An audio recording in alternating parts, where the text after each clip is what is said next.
Hey everyone, welcome back to the Capital Mindset Show. We're going to do another subscriber request here, and this one's the big company, the biggest one in the world, and that is Apple.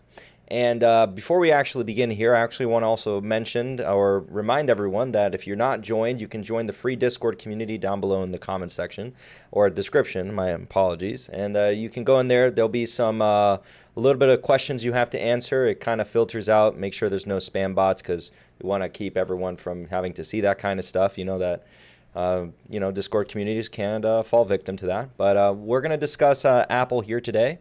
And the cool thing about Apple is everyone knows Apple, so I don't really have to introduce Apple, really. But I will just in case, because, we might find that one person on Earth that's never heard of Apple. But just in case you are that one person, threat not, after this video, you will know what Apple does and what they do. I am an Apple customer. I have an iPhone. I've held Macs, not held them like by hand, but I've owned them as well, not just held them.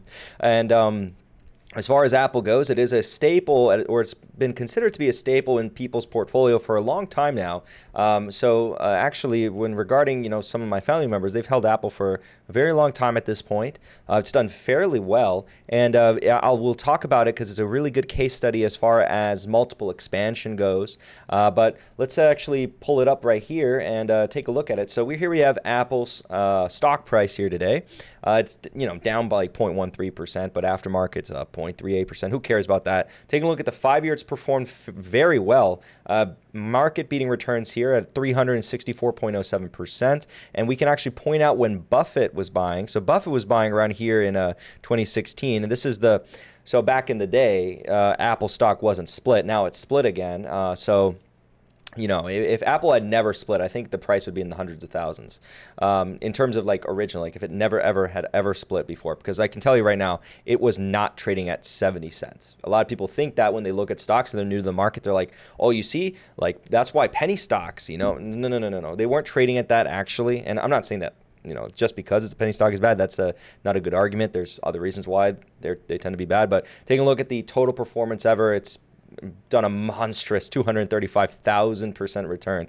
Absolutely incredible, guys. So not only that, if you actually consider dividends reinvested, the performance is even better. This is without dividends reinvested. But, it goes to show that the business has done amazingly. I'm just like, I'm in awe. Like you saw me stutter there. I was just like, oh, this is insane. So you can see here, this is where like the iPhone was launched around here. So it's done amazingly since then, about 50 times. But you can see the difference of investing in Apple way back in the day versus investing in Apple. And you could miss this whole thing.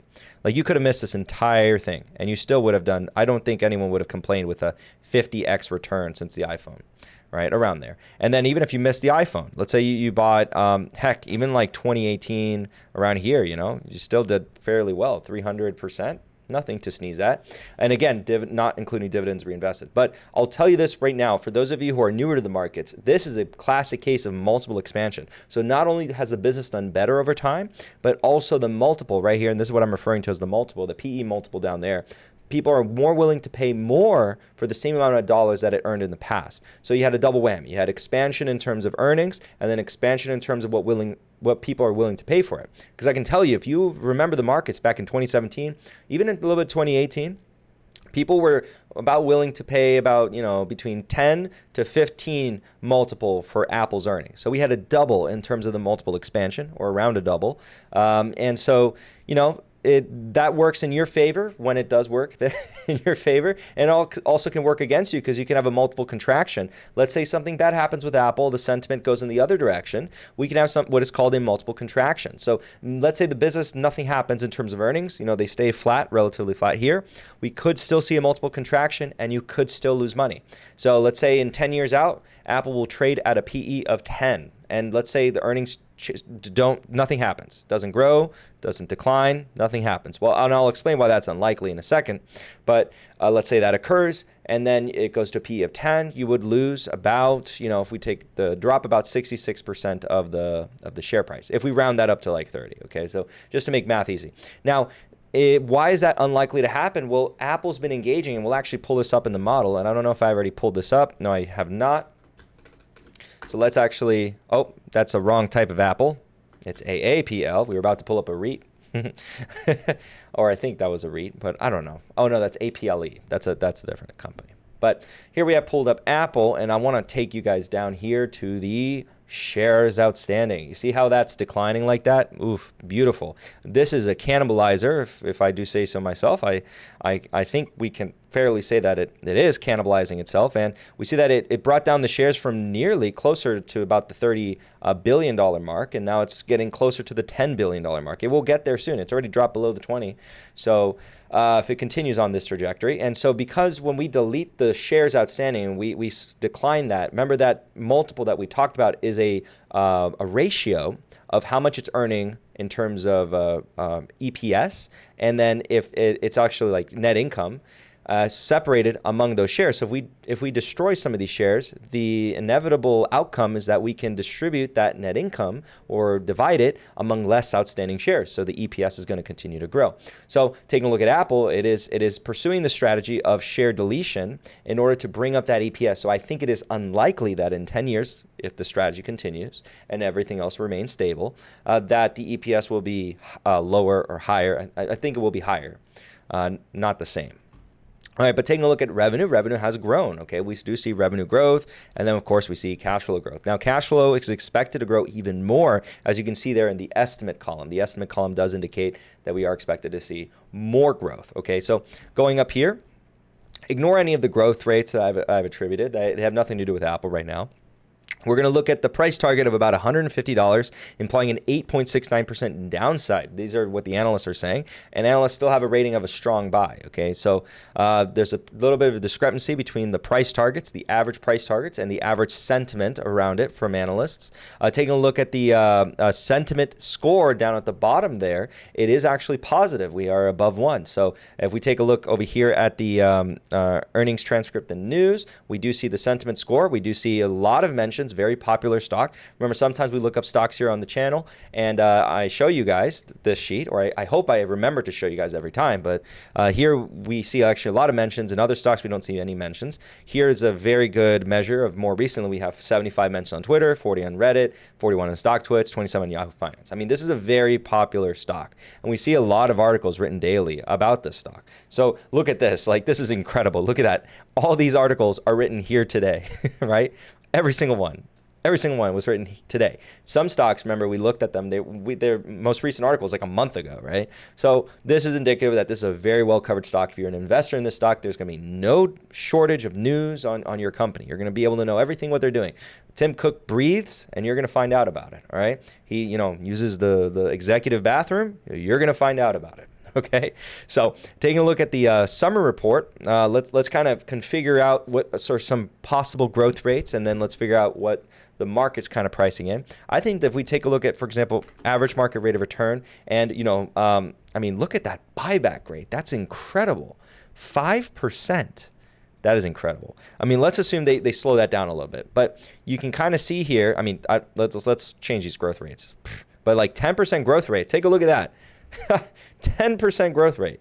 And we can probably assume that, but remember, at a required rate of return of about 10%. So market average growth rate, but some might argue, and I want to represent your arguments here. If you're thinking that out there, I want to be fair. Some might argue that the market average rate of return reflective going forward is not going to be 10%. It might be actually less, because the 10% figure comes from the historical average, considering all these years, right? And what we want to consider is that perhaps the market got a little bit ahead of itself in more recent time, and that valuations are a little bit elevated. So that implies that a 10% might be actually aggressive in terms of what we might expect from the market going forward. I think, for example, we have some estimates saying that the expected rate of return, but that's expected, take that with a grain of salt, is about a negative 2% for the next 10 years. Based on where we were before, and we already seen the market's not really performing well right now, but let's take that at its word. If that were to be true, a 10% is technically at that point a market-beating average rate of return, which makes things very difficult for investors to actually find good deals. It implies that we're in a little bit more difficult time if that's the case, if that's what actually pans out. Because, saying that you're going to beat the market is one thing, and actually beating the market is another thing. And if the market is going to go down, let's say, again, we're implying what I'm saying here, we're implying that it's true. Let's imply that it's true. It would indicate that it's going to be difficult to make good investments. All right. But looking here, if that were the case, 10% would be respectable. If that's not the case, if those projections are incorrect, then this is perhaps, I wouldn't really want a 10%.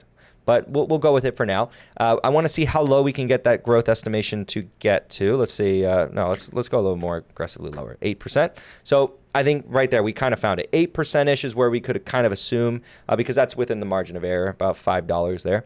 And again, I have lowered the average buyback down by over a percentage point. So you might be thinking, oh, you're being a little too conservative there. Fair enough.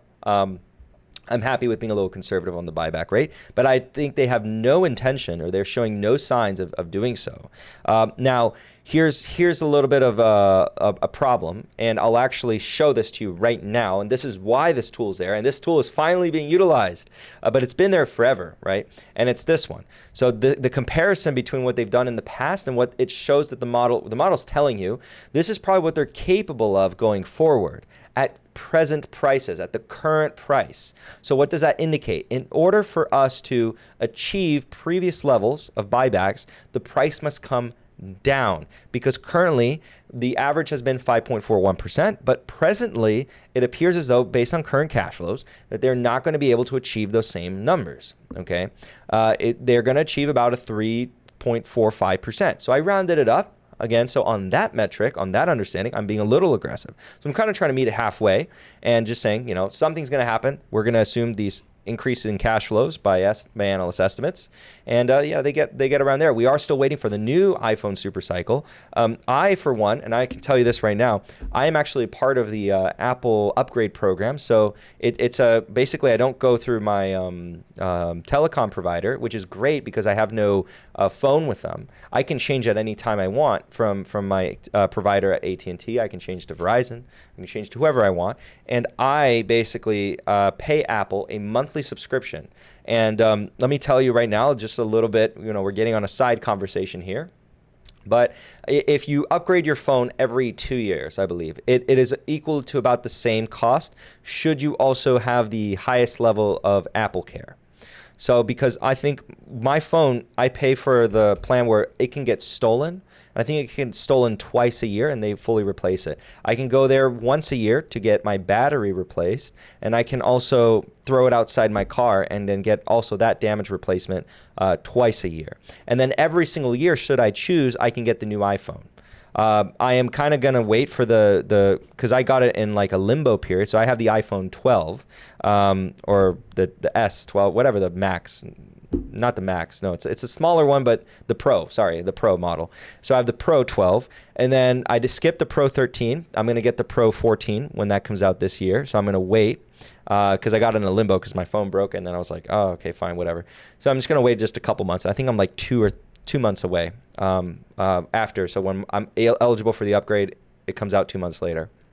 But anyway, that's a side commentary. Why am I mentioning that? Well, it shows you Apple's segue into these other business lines and strategies to get customers stuck with them. So I'm stuck with Apple. By the way, I've only had iPhone. So I'm as stuck as you can be, and I show myself to Apple as a very loyal customer because I basically, given them my business for life in that sense until something's replaced and we're, with augmented reality or whatever, meta stock to the moon. I'm just kidding. But, regardless, that's interesting programs that they offer. We also have a services segment. I remember, I'm old enough now. I can say it now. I'm just joking, but I was going to say, like, back in the day, I remember when Apple was first introducing the services business, and they were on CNBC, and you had Kramer coming up, and he's like, you have to think of this as a consumer staple company, as a services business, and he was right. Okay, so in that instance, he was right. If we thought of Apple as that back then, and I think now people actually think of it that way. It's interesting to see that evolution. For example, I think I do pay for extra storage with Apple. I don't have Apple Music, and by the way, that's one of the rare things I don't have with Apple. I have an Apple Watch on me right now. I don't have Apple. No, I think we do have Apple TV. I just don't watch it. I don't watch Apple TV, but I think we have Apple TV. I think my wife watches some stuff there. But regarding Apple as a company, fantastic business. huge services segment growing fast over the last couple years. Now people do see it as a viable business line. Back in the day, they were like, no, this is an iPhone business.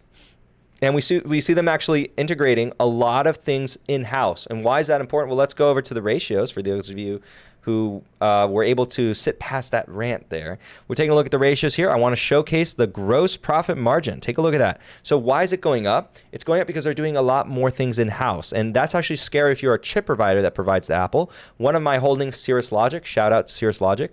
The audio chips are in all these iPhones, right? And the AirPods as well. So the audio chips might one day actually be done in-house. I doubt it. For that case, because they're going after the bigger fish right now. They're going after, for example, Qualcomm. For those of you who are experts in the industry, you guys can probably comment on that. And of course, it will take some time. It won't just be tomorrow, but this is something that's a longer term plan for Apple. They actually purchased the actual unit from Intel. So it actually comes from Intel, the mobile unit. So very interesting things what they're doing there now. You see they're already providing their own silicon. For example, we didn't talk about on the show, but as a society, because Apple's very important. We talked about the a new silicon in the new Apple M1 chips. So the M1 Ultra, I believe it's called, and its new ability for you basically to stack multiple CPUs and then have them almost seamlessly communicate with one another and work together and improve the power of the system. But anyways, looking at the solvency ratios, we do see a fantastic business. I mean, this company, I do remember a time when Apple had no debt or very little debt. I remember that time. And then, again, you might ask yourself, again, people are like shocked because you've probably heard some creators and you have to de-learn this. Please de-learn this. If you learn this from other creators, de-learn it now. And then think about that they were the ones who taught you that. And then remember that. Remember where you learned the truth from. Companies do not necessarily look at, we have tons of cash, we don't need to borrow any money. No, get that out of your mind. No, the lowest cost of capital, a good manager will go for that. And Apple has a very good management team. So they don't need the money. They don't have to borrow money. But if they're looking at the value proposition of borrowing money and doing what they want to do with it, whether it be buybacks, because they're actually evaluating their stock, they're like, we would get a higher return versus with the interest we pay, because lenders are like throwing themselves over each other to lend us money because we have such a good credit rating. And by the way, they don't have the best credit rating. The two top credit ratings in the United States is Microsoft and Johnson & Johnson with AAA. Apple's just under that, same with Google. But, looking at Apple, lenders will still throw themselves over a cliff to lend to Apple because they're considered to be riskless in a sense. I think they are considered, don't quote me on that, but I think they might have a better credit rating than the United States government, which is interesting. Again, but some of you might say that's ridiculous. The United States government will never go bankrupt, but whatever. So gross margins are improving, operating margins are improving, fantastic business all around. You can see that earnings quality. I would expect nothing less from something like Apple. Apple, if they had poor earnings quality, I would be very surprised. ROIC, fantastic. Taking a look at the ROA, ROE, fantastic on both fronts. Equity is probably getting lowered. That's why it's probably going up like that. Return on assets is more probably something I'd pay attention to, and we can see that towards the end they're getting higher and higher and higher, indicative that they're moving over towards a more of a software and services business segment than hardware only. Hardware, I would expect lower ROA, but as they move over to software, higher ROA. Okay, so going over to the growth rates, we get to the crux of it all. And I would be very surprised if 20% would be like the extreme high end. I don't expect that, just so we're very clear on that. And so I would actually use this custom weighting and put that weighting I think at 2% is fair. And then on the just under that, I would actually expect the growth rate 15%, put it at an 8% weighting. I agree with that. And then let's say a 10%.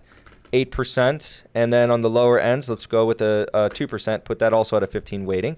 And so based off of all this, we do see that the model doesn't like it too much in terms of allocation. It does say that you could allocate a small percentage of your portfolio to it. If you're already holding Apple at different prices, this story changes for you because you have to take a bunch of other things into consideration, like your tax position, what's your cost basis. Do you really want to mess with the SOAP? Maybe you bought way back in the day and your dividends are more than keeping you happy for what you're actually owning. And so, you might as well just, do what you want, talk to your tax professional. But, you know, these are some thoughts that might be going through your head. I'm talking from the perspective of someone wanting to enter now. I would be hesitant at this price. And this is kind of already telling me that. The model does say that if I expect a 10% rate of return and all these assumptions are right, and based off those weightings, I can probably expect or try to put in about 0.56% of my portfolio. That's not really worth it to me. I'm not really going to pay attention to that. But again, we are looking at a fantastic business. I understand why a lot of people like this business. And even look at that dividend payout being so low. So they've grown that dividend, but they've bought back so many shares, and they've grown the actual earnings at the end of the day, that dividend payout has actually remained low. So this is probably a favorite of dividend investors, if you ask me. So again, if they're also doing tons of buybacks. So if you don't like dividends, trust me, they're doing tons of buybacks, and they will continue to try to do tons of buybacks. But again, remember the caveats I've discussed on this channel regarding buybacks. Buybacks are better than dividends. On the asterisk, big asterisk, next to that buyback, they're executed properly. Okay, if they're executed poorly, value destruction. Okay, so there's a mathematical reasoning as to why we can actually prove that over longer periods of time, dividends have been better than buybacks because of that big asterisk that I just discussed. But let me know down below in the comments if you want to have that kind of discussion. All right, so on that note, that kind of covers the Apple preliminary analysis here. It's a fantastic business. Of course, it's on my watch list. It's a business I would, of course, love to own. I have flirted with it in the past, owned it for brief moments in time, and don't currently own it, obviously, because you would see it in the public portfolio. But yes, other than that, you know, beautiful company, just not at the right price for me. I would say, and maybe some of you out there want to know what the right price for me is, I would say that you're not going to like it. But yes, that $92-ish range is definitely where I'd be interested in. So because I think at an 8% growth, I can probably reason that out and over the next coming years. And that could be, by the way, from nominal price increases in their products, also in going into different categories. But we are approaching the maturity phase of Apple for sure. I do think there's more room to grow in terms of adoption. More people can adopt Apple products in the future, but we are approaching somewhat the maturity phase of Apple. Not the death phase by any stretch of the imagination, but you know, for maybe it's a short-term maturity cycle until something else comes out, because we still have the Apple Car. We have to see how that turns out. We have Apple augmented reality that will probably have a big role to play. I don't know if they're going to execute that well, like glasses, Apple glasses. All these things are, you know, potential tailwinds that could help the company.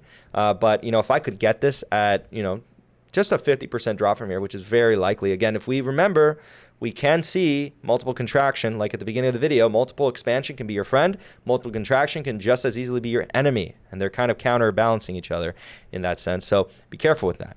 On that note, guys, thank you guys so much for watching. If you enjoyed the video, go ahead and feel free to leave a like. Comment down below if you have any questions about anything I discussed here today, or if you have any general disagreements. And be sure again to check out that Discord community. It is free. It is free for you to join. And I'd love to see you guys on there. We can talk about a bunch of different things, pretty much anything. And you can talk to each other, which is also the important part, talking to each other. All right, on that note, guys, I'll see you guys in the next one. Bye.